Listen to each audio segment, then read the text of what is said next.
All right, so let's finish this up here. So what we're going to do here is we're going to put a background in. I'm going to go find my source here. So I'm going to use this particular background here. I'm going to say copy. Oh, I'm sorry, select all first. Then I'm going to say copy. Then I'm going to say paste here. All right, I was just using the key commands. I'm going to use my transform controls. I'm going to move this to where I want it to be. And that looks great. So now what I'm going to do is I'm going to try to put this in the background. So I'm going to come all the way to the back, and I can't do that yet. So I'm going to have to double click on my background layer and turn it into a layer. There we go. So background changed to layer 0. Now I can pull this behind. Now the problem is I can't see my background yet, so I'm going to put a layer mask on layer 0 to punch a hole through it.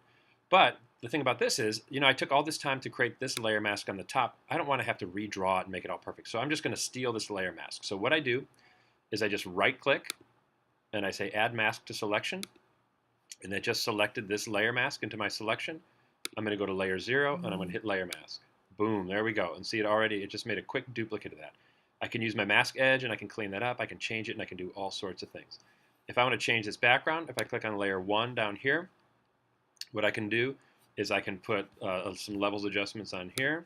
So I'm going to go levels, and this is just for the background, right? Just like so.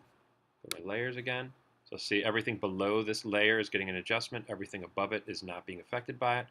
And I also am going to go black and white. So let's go black and white. Just like so. All right, so I turn my background black and white. Now, one last thing I can do is if I want to create a shift of focus here on just the figure, I can make a duplicate of my background layer. Duplicate layer. Say OK. On my copy, I'm going to go to Filter. I'm going to say Blur, and I'm going to say Gaussian Blur. I'm going to make it pretty blurry so we can see a real big difference here. Let's make it 10. All right, I'm going to say OK. So now I want to see through this one to see the sharper one in the back, so all I'm going to do is put a layer mask on here. I'm going to use my gradient tool. Use black and white. I'm going to pull in the center here, and I'm going to pull out like so. Oops, I got it reversed, so let me flip-flop my colors here. Put black in the front, like so. There we go.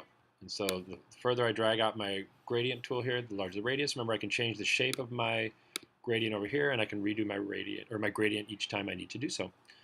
And that's all you're going to do, and then you're going to have some fun with it.